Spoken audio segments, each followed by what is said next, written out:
A barefoot, hungry girl slipped quietly through the gates of a Lekki Peninsula mansion and saw the billionaire's son sitting in silence.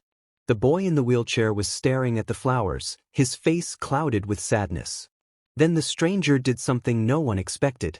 She began to sing, not for food, not for coins, but simply to make him smile. What happened next would shake the silence of that mansion forever. Grace Johnson was one of the wealthiest women in Lagos. Oil, real estate, and logistics, her empire stretched across them all. They called her the Golden Hand, because everything she touched turned to success. Yet her true struggle was not business. It was her only son, Daniel. Daniel, once a lively 9-year-old, had been left paralyzed after the accident that also claimed his father. Once his laughter filled the house. Once he raced his bicycle through the garden, singing silly songs and teasing his mother. Now he sat quietly in his wheelchair, silent, withdrawn, his spirit dimmed. Grace, though wealthy, looked poor in her grief, her face weary, her clothes plain, her eyes heavy with sadness. She had flown him to hospitals in London, Dubai, and even South Africa. Every attempt failed. Daniel grew quieter, his laughter vanished, his voice barely a whisper. But one blazing afternoon in Lekki, something unusual happened. Daniel sat quietly in the garden, his hands limp, eyes blank. Then he heard it. A voice. A girl's voice. Amara had slipped in through the hedge. She was barefoot, her skirt torn, her hair rough. But her voice, though cracked, carried both mischief and light. She began with a funny street chorus children sang at bus stops. Shakara oh, driver no one gree for conductor oh. She clapped her hands, mimicking the quarrels she had heard on Lagos roads. Her voice rose high, then dropped low like a quarreling bus driver. Daniel blinked, then chuckled. Encouraged, Amara switched. She puffed her cheeks, singing a ridiculous version of a church hymn. Holy, holy, but no food for Bell holy. She dragged the words in an exaggerated pastor's tone, lifting her hands like a preacher. Daniel clapped. His lips trembled and then he laughed. But, for the first time in years. Amara grinned, then threw her voice into a nursery rhyme. Daniel, Daniel, small boy fine. One day you go stand, you go shine. She pointed at him with a cheeky smile. Daniel's eyes widened. No one had sung his name in a song since his accident. He clapped harder, tears mixing with laughter. Amara bent forward, singing like a market woman hawking bread. Ajij bread, butter day inside. Who go by? Who go by? She wiggled her waist dramatically, making her voice squeaky, then deep. Daniel threw his head back and laughed so hard his wheelchair shook. For months he hadn't laughed. For months he hadn't clapped. But in less than 10 minutes, this ragged girl had broken the silence money could not. Amara didn't stop. She sang like a police siren, then like a rooster, then like a crying baby. Each sound pushed Daniel into deeper laughter until he was gasping for breath, his cheeks red with joy. From the balcony, Grace heard it. She froze. That sound, her son's laughter, had been lost for so long she almost didn't recognize it. She rushed out, her heart pounding, and there, in the garden, she saw it with her own eyes, her son clapping, laughing, alive again. And beside him, a barefoot stranger with a torn skirt, singing like the world's silliest choir. Grace's chest tightened. For months, she had spent millions chasing doctors. But in less than 10 minutes, this homeless girl had done the impossible. Grace didn't understand it. She didn't trust it. But she couldn't deny what she was seeing. For the first time in years, hope entered her heart. And Amara? She kept singing, louder now, each silly note rising into the Lekki sky, never knowing her voice had just changed the destiny of a billionaire's son. The next afternoon, Amara came back. She slipped through the hedge again, quick and quiet, not to steal but with one mission, sing for Daniel. Daniel was waiting. His hands twitched on the wheelchair armrests, his eyes brighter than the day before. You came, he said softly. Amara grinned and clapped her hands. Ready for my new song? Without waiting, she launched into a playful chant. Mama put stew, no meat inside. Customer vex, walla don rise. She twisted her voice high like a woman selling food, then dropped it low like an angry customer. Daniel burst into laughter, clapping along. His voice grew stronger, his body straighter. But before the performance went far, a shadow fell across them. Grace Johnson had stepped out. Her face stern, her eyes burning with questions. Amara froze. Her throat tightened. She knew that look, an adult's anger that usually ended with a slap or being chased away. Daniel panicked. "Mummy, please, don't send her away. Please." Grace's eyes moved from her son to the ragged girl.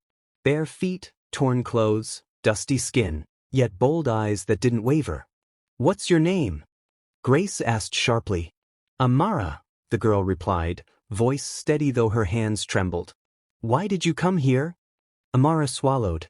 "I saw him looking sad. I thought, maybe if I sing he would laugh. I didn't come to take anything, Ma. Only to give." Grace's heart clenched. The words cut deeper than she expected. She turned to Daniel. "Mummy, she makes me happy. Please let her stay." Grace's eyes filled with tears. She tried to blink away.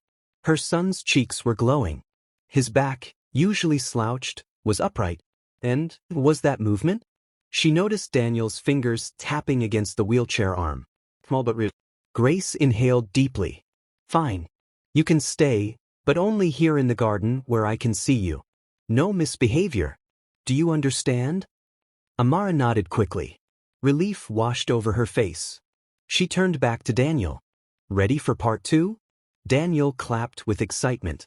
From that day, the garden became their stage. One evening Amara sang like a hawker selling sachet water.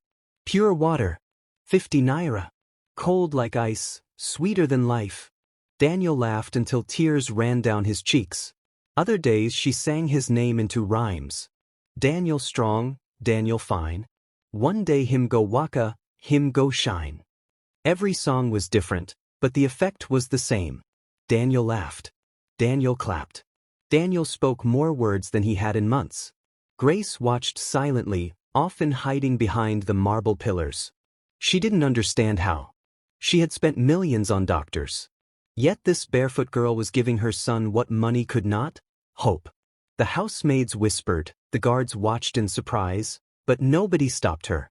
Grace had given an order: let the girl in at 4 o'clock. She leaves at 6. And make sure she eats before she goes. 1 week turned into 2. 2 into a month. Daniel grew stronger. His voice louder. His hands clapped harder. Sometimes, when Amara sang her funny chants, he pushed the wheels of his chair in small circles, trying to move with the rhythm. The doctor, during a routine visit, was astonished. His engagement is returning. This motivation, it's sparking recovery we couldn't explain medically. Whatever you're doing, keep it going. That night, Grace stood alone in the garden. She looked at the spot where Amara sang, the air still alive with her silly tunes. Grace whispered into the night, "Thank you, child." And though no one heard it, the silence of the mansion seemed to agree. The next Saturday afternoon, Grace Johnson called Amara into the garden. For the first time, she wasn't asked to sing. She was asked to sit. "Tell me about yourself," Grace said, her voice firm but softer than before. Amara froze. Nobody had ever asked her that. People only saw her dirty clothes, her bare feet, and waved her off. But Grace's eyes, though stern, were serious. "I don't know where I was born," Amara began quietly. "My mother died when I was little. My father left.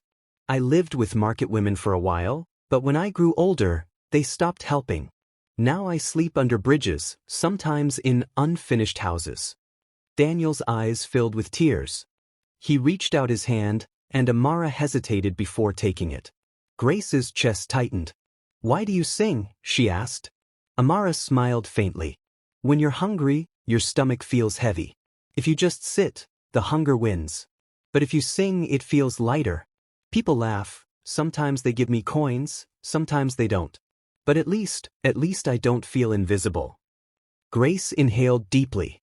She had eaten the finest meals, traveled the world, and signed billionaire deals. Yet sitting before her was a child who had learned life's deepest truth without any teacher. "You are not invisible anymore," Grace said firmly. From today, you are part of this house. Amara's lips parted in shock. Her eyes filled. Ma. Grace turned to her son. Daniel, do you want her here? Daniel's voice was steady. Yes, Mummy. She makes me strong. Grace nodded. Then it settled. Amara, this is your home now. You will eat 3 meals a day. You will sleep under this roof. And you will go to school. For a moment, Amara couldn't speak. Tears slid down her dusty cheeks. She looked at Daniel, then at Grace, then whispered, "Thank you, Ma." That evening, the household changed. For the first time in years, the long dining table was not silent. Daniel laughed as Amara sang silly versions of old songs between spoonfuls of rice. Grace watched them both, her lips curving into a smile she had almost forgotten how to make. The maids exchanged glances in disbelief. The guards, usually stiff, chuckled at Amara's antics. The mansion that once echoed with sorrow was filling with life. But not everyone outside the house approved. Word spread quickly across Lagos. Grace Johnson has taken in a street girl. A barefoot child, living in her mansion. Some of Grace's business partners pulled her aside. Grace, this will damage your reputation, one warned. A girl from the street in your house? What if she disgraces you? What if she steals? Think of your image. But Grace had changed. She no longer cared for shallow appearances. My image, she said calmly. My son is laughing again. My son is standing again. That is the only image I care about. And Daniel himself was quick to defend Amara. When visitors questioned her presence, he said, "If you don't like Amara, you don't love me. Because she is my friend." The voices of doubt grew quieter. Some mocked, but many admired. Neighbors whispered differently now. Imagine, a street girl is helping Daniel walk again. Maybe kindness is richer than money. And in the middle of it all, Amara remained humble. She didn't care about gossip. Every day she sang. The sun was golden over Lekki when it happened. The garden was alive with the sound of Amara's silly songs. Daniel clapped along, his laughter echoing across the mansion. That afternoon, Amara sang with extra energy. She mimicked a trumpet sound with her mouth, then switched to a playful rhyme. Daniel strong, Daniel fine. One day him go walk, him go shine. Daniel's laughter slowed. His face grew serious. I want to try something, he said suddenly. Amara froze. What do you mean? I want to try standing. Grace, who was sitting under the shade of a palm tree, tensed. Fear tightened her chest. No, Daniel. Don't strain yourself. But Daniel shook his head, determination burning in his eyes. Mummy, let me try. Amara nodded quickly. I'll sing for you. You won't be afraid. Daniel placed both trembling hands on the arms of his wheelchair. His arms shook, his chest rose. Amara's voice rose with him. 1, 3. Daniel, rise for me. Slowly, painfully, Daniel's body lifted. His knees wobbled, his back stiffened. Inch by inch, he rose higher than ever before. Amara's eyes widened. You're doing it. Grace leapt to her feet, tears blurring her sight. Daniel stood, his legs trembling like a leaf in the wind, but standing nonetheless. For 3 long seconds, he held himself up. I'm standing, he gasped. Mummy, I'm standing. The garden erupted with shouts and laughter. Amara spun in circles, clapping and crying at the same time. Grace fell to her knees beside her son, clutching his hands. You are my champion, she whispered, her voice breaking. I have never been prouder of you. Daniel dropped back into his chair, but instead of sadness, his face glowed with joy. Did you see me, Mummy? Did you see?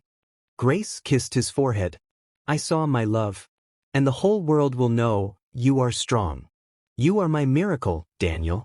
You are my pride. You are my joy. Daniel reached out his small hands, one for his mother, one for Amara. His voice trembled but carried strength. I'm not scared anymore. When she sings, I feel like I can do anything. Grace pulled Amara close, her face streaked with tears but glowing with pride. You are my daughter now, she said firmly. This is your home.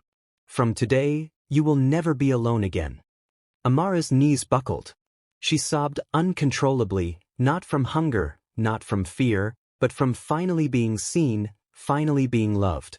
The garden roared with claps, cheers, and tears.